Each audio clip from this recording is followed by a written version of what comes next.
Whether it's your first time here or you're a regular here at Mr. Super Oz, I just want to thank you for tuning in to the channel. It exists because I, Oz, from the channel Mr. Super Oz, I wrote a 68-page graphic novel called Everlasting Survivors. Volume 1 is called All Day Long. If you follow the link in the description of this video, you can get yourself hats, shirts, posters, all kinds of fun things. But most importantly, you can get the story itself. And the more people that pick up the story, the greater the chances are that there can be continued adventures with these heroes. If you could, give it a like, subscribe if you haven't already, leave a comment, enjoy. Yes. It is pay-per-view time, sir. Woo! Pay-per-view. So, I've long said this pay-per-view should have never died, and I'm so glad we are keeping it alive. Halloween Havoc is just such a stellar name, and fun times all around. Just, I'm envisioning the giant pumpkin with the big smile, the cobwebs. Yeah, the gargoyles, all the good stuff. All the good stuff. Yeah, so 10/20 of 2002. What do you got, my man? Yes, sir. So, we have our Halloween Havoc Battle Royal that has been hyped up for the past 2 weeks. Yes. SmackDown and Raw stars galore, everyone coming out in their wonderful costumes. I appreciate it. Do you have any costumes for your SmackDown wrestlers? Here. I'll see what I got. How about Jeff Hardy dressed as the Hurricane? I like that. So Cameron, North Carolina, representing Cameron, North Carolina. Love it. Or wherever Hurricane's from. I know he's from somewhere Carolina. I'm pretty sure he's from North Carolina, so I think you're spot on. I don't know if it's Cameron. I know they were boys, so yeah, they were boys for a while. Yeah. So speaking of the Hurricane, I think it'd be smart if he came out as the Green Lantern. I love it. The inspiration for his character. Beautiful. And while we're on that Hardy train, that Carolina trip, Carolina Gold. So I don't know how many boys you got here, but I can give you at least how many you need. How many guys you need? Honestly, I can get you. Not a big deal. I can get you a few more. So yeah, I was about to say. So Matt Hardy and his Mattitude followers. Matt comes out as Honest Abe. Shannon Moore and Crash Holly, they come out as his Yankee soldiers. Love it. Phenomenal. What else we got? How about? I don't know. I'm struggling to book some costumes. Yeah, I know costume ideas are tough. I was about to say. The only reason I asked is because it's tough for me to come up with costumes. I didn't write all the ones I had in my mind. That's fine. Well, yeah. But the ones you threw out were perfect. No, thanks. Yeah, I'm just trying to. You know what? Yeah. Maven was a teacher in his former life, and I think he became one after he got out of wrestling. Yeah, that one I knew. So let's have him come out with the spectacles and the ruler and the sweater vest. He can be a teacher. So that's what. Give him a tweed jacket. That's 6 guys? Yeah, it's 6 guys. That should be I'll get you 4 more. How's that? All right. So, this is the return of the Laughing Man, Bill DeMont. Oh, yeah. But he comes out as the Joker. Phenomenal. It's a real bad paint job, too. Real bad paint job. I'm sure it's horrible. Long coat, all that. Phenomenal. Okay, so where we at? That's 7. Okay, 7, so 3 more. 3 more guys. Gotta get some dudes up in here who we don't mind being some ha-ha. Oh, I got it. Yep, let's hear it. So, Big Show. How many more do we need? If we're doing 10? We got 7, right? Got it. I got it. Big Show, Just Incredible, and Albert, A-Train, all come out. They're the Twin Towers and Slick. Big Show is Akeem the African Dream. No. A-Train as Akeem the African Dream. Big Show is the Big Boss Man, and Just Incredible is dressed as Slick. You know what? The Doctor of Style. That's phenomenal. Okay. God, that's great. No makeup on Just Incredible, just the suit and the hat. Of course. Oh man, I'm sorry. That's just great. So for me, we have John Cena coming out as Vanilla Ice. Oh, you can't not do that. You can't not do that, right? It's almost like that's a pivotal part of his life. Yeah, I was about to say, it's probably the most important moment of his career. For kicks and giggles, Rick comes out wooing and whatnot. And what's a good costume for Rick? Because I feel like it's just funny having the president in this battle. Oh, absolutely, yeah. And we know that Rick can go. Yeah. Who? Man, I don't know how you make. Oh, I got it. Go ahead. Have him dress up as Dusty. Dusty, yes. Oh my goodness, yes. So he's decked out in polka dots. Do you know why that's so great? Why? Ramblin' Ricky Rhodes. Yeah. He wanted to be Ramblin' Ricky Rhodes. Indeed, indeed. I love that. That's great. That's phenomenal. Goldust comes out, and so Goldust, I just figured he'd have like some, like, because I pictured him as the Kiss Demon. Okay, I like as that. his because he's technically a costume. Yeah. As his character. Absolutely. We have Billy Gunn coming out as Rico for comedic value, and then Rico coming out as Billy Gunn. Okay. To call back to the team that never existed. Yeah, but it's fun for the viewer. Exactly. So let's see, I have Rich, Cena, Billy, Rico, Goldust. Half your field is out then. Yep. And then Al Snow. So he literally just has head on top of him. Oh, I wanted to be dressed as Mankind. Oh, that's about that. Oh, okay. We'll come back to that. So, well, he can be Cactus Jack if you want. No, that works. Okay. Yeah, let's do that. I mean, it's easy. It's just Cactus Jack t-shirt. Yep. Nice and actually, same stuff. Let's see, and then I might have to put this somewhere, and I don't remember where it's at. It's all good. Yep. Just get to the punchline. What's the final entrant? Triple H, I'm sure. Triple H, and he comes out as Mankind. Oh, that's funny. And of course, he comes out promo on top room. It's me.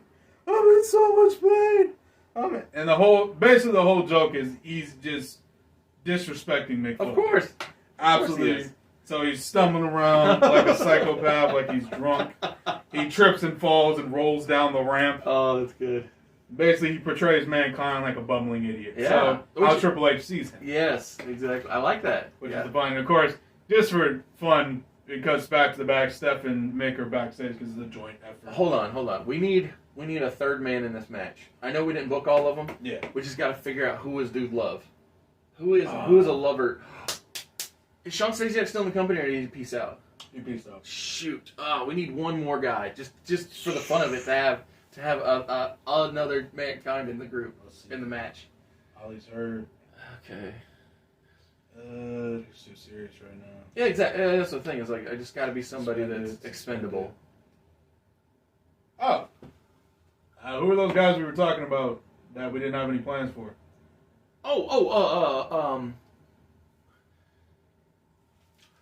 He has a job. Use him. Chris Kanyon. Canyon. Yes. Canyon will come out as Dude Love. Yes. Perfect. Yeah. So that way, Dude Love is Chris Kanyon. Yep. Al Snow is Cactus Jack, and then Triple H is the big punchline of Mankind. Oh, that's good. Lovely. Well, yeah. So basically, this whole match is literally just good fun. But there are some stakes here. Of course. We're fighting for a number one contendership. Yes, but we're having fun doing But it. we're having some fun doing it. And of course, Triple H and Ric Flair are well documented good buddies, so they toss out most of the field. Basically breaks down Final Four is Flair, Triple H, Jeff. No, not Jeff. Did you say he came out as the Hurricane? Jeff. It was Jeff. Okay, Yeah, you're right. So Jeff, I just wanted to make sure I didn't have that up. No, you're good. And Cena. Oh yeah, that's all top guys I'm right about there. to say the top guys of everything. Yeah. So Jeff eliminates Rick with a clothesline. Triple H throws Jeff Hardy out. Okay, Well, so now it's John Cena and Triple H, right? Correct. So Vanilla Ice versus Mankind. The comedic value. Yeah, Vanilla Ice versus all Mankind. Yep. Triple H, of course, gains control with a high knee rise. He's like, bang, bang, bang, bang. Ah.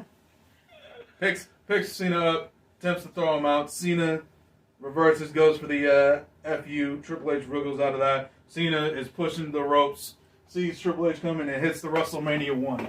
Drop down, and Triple H falls out. And he's like, no, wait. No, that was a joke. It's amazing. This is his first win. Yep, this is his first massive win. Cena's like, I did it. Triple H is sitting here arguing and contemplating with it. Like, no, wait, I couldn't see with the mask was in the way. The mask was in the way. I couldn't see. Oh, that's great. unfair. Oh, that's great. It's not fair to Flair. Not fair to Flair. Flair's over here arguing with him like, hold up a second. What do you mean? What are you talking about? But yeah, so John Cena is inserted. So our triple threat for Monday, which is tomorrow Yep. will be Christian, Shawn Michaels, and John Cena. Yep. Great stuff all around, in my opinion. Absolutely. All three Yeah. great wrestlers. I mean, John Cena's had great matches with Shawn Michaels and Christian. That's for damn sure. Exactly. But I think that was, I want to say Christian was his first WWE Championship feud, or one of them. It was one of them, yeah. And it was I also remember what it led happened to before Christian leaving. Yeah. That's prevailing memory. I can't remember if it was the first, but it was one of his first reigns. It was pretty early on. It was early. Yeah. But yeah, so cool stuff all around. But yeah, good fun had by all. So next up we have a women's title match. So obviously I don't have too many matches booked because battle royals take up like 90% of the show. Sure. So next up we have our women's title match. Victoria going 1-on-1 with Nydia, who. Why did I give her this match again? I don't know. Maybe because Victoria knows she can be dominant in the match. That is exactly why. Yeah. Because I usually write this down so I remember. That's okay. But yeah, so Victoria, who is a great wrestler, sees Nydia, who's garnering respect from other wrestlers, Indeed, and says, "Hey, you want to get respect? You got to step it up, get in the ring with me. Got to be at the apex." Exactly. So of course she beats her, but once again, as is the pattern lately, Nydia puts on a great performance, but she's just not on Victoria's level at this time. Of course, Victoria, after the match, tries to beat her down some more, but Jazz runs out and says, no, none of that. Chases Victoria off, and that's pretty much the match. But it was a good, fun women's title match, just for the kicker. Speaking of good fun, Mick in all of his giving energy, is like, you know what, we got to give the people great matches. And a match that they didn't get to enjoy because of Triple H is that match between Christian and Shawn Michaels. So, in a preview of this number one contenders match that we will be having on Monday, Shawn Michaels and Christian will be going 1-on-1. No titles on the line, nothing like that. It's literally just... Well, it's also fair because John Cena had a match at the pay-per-view, so they ought to have a match at the pay-per-view. Exactly. That was my thinking going into it, hence the preview nature of it. Yes. But all good fun, all happiness, all sunshine and rainbows. Yeah, both baby faces, too. Yeah, both baby faces. So you got the handshake before, handshake after. And these two proceed to literally just have a great match, street classic. Christian goes for the kill switch. Shawn pushes off and then hits sweet chin music. He does defeat Christian. But it's not a title match. But it's not a title match. Yeah. That's fine. But literally just good fun. Sends the crowd all happy. Goes 20, 25, 30 minutes. Whatever. Ain't nothing wrong with it. But I mean, I can't foresee a world where Christian and Shawn Michaels has a bad match. So no. Literally just for the sake of fun. Yeah. And then last but not least, we have our main event of Halloween Havoc. The thing all the people came to see. And Rob, not wanting to miss out on the costume fun, comes out as Jean-Claude Van Damme via his Bloodsport movie. Oh, nice. So he's geared up, head to toe, looking like he's ready to go to the Kumite. Yeah, that's a good movie. Yeah, phenomenal movie. Combat is insane in there. Yes. But yeah. I feel like there's a small Braun Strowman in that. Like a young, small Braun Yeah, Strowman. okay, I know the guy you're talking about. Yeah. But, yeah, he does... Because I rewatched the movie recently just because... Because back when Braun had hair. Yeah, like, he had that, like, push... Oh, man, yeah. Yeah. Yeah, my first thought was, is Braun in this movie? How old? I really had to check and see how old he was, too, just to be sure. Maybe he's his older brother. Yeah, maybe that. Not bigger, but younger. Yeah, definitely older brother. Definitely older. Yeah. Phenomenal. But yeah, just good fun. So, Rob partying out with the fans, real excited. Got his costume on. And then, of course, Brock Lesnar, the complete antithesis. Of course, serious. yeah, no fun. No fun. Literally just here to handle business and leave. Comes up with. So, Paul taps him at the ramp and says, listen, I can't watch you do this. I'm going to head to the back. I like that. Yeah, that's good. So, I want to say this is Brock's first match without Paul ringside. I believe so. And it shows because Rob kind of, not like dominates, but it's like 65. He's got the experience. Yeah, he's got a huge experience in his own Brock. Yeah. And takes full advantage of these He's good at like using his space. Obviously, he has probably the most intelligent feet in the business. So he's good at keeping the space, kicking Brock where needed, going for the quick near falls. And yeah, it's a nice back and forth match. I'm pretty sure we've had a few Brock versus Rob matches. So I can think of at least one. I'm sure there's probably more than one, Yeah. but I can think of at least one. yeah, And the fact is, the one I can think of, I enjoyed. So yeah, I'm about to say. I'm sure there were more than one, and they're great wrestlers. So. Yeah. But yeah, so very similar to Raw. Van Dam nails a wheel kick, goes up top, looking for the 5-star frog splash. Brock catches him when he lands, so it's literally like it's really hard to describe this timing, but like Brock is still laying on the ground and just how Rob lands and then bounces in the air and rolls off. Yep. Yeah, Brock catches him like as soon as he makes contact. Okay. Which somehow wrestling logic negates the impact. I trust them. Yeah. Brock then like does the John Cena rolling backwards thing, stands up with Rob, throws him on his shoulders, nails an F5, 1, 2, 3. I just figured it'd be a fun spot. Yeah, no, ain't nothing wrong with it. Yeah. But so Brock retains the undisputed title because he retains the undisputed title. It's not Rob's time yet. Yes. But yeah, that But we is do how know we his have it. time will come. Yes. We all do. Very, very much so. Great guy. Luckily, we do not change that storyline, so it, Yeah. I've literally moved things in the time just to get back to that. yeah. So I'm like, it's too good not to keep. Indeed. But yeah, that is Halloween Havoc 2002.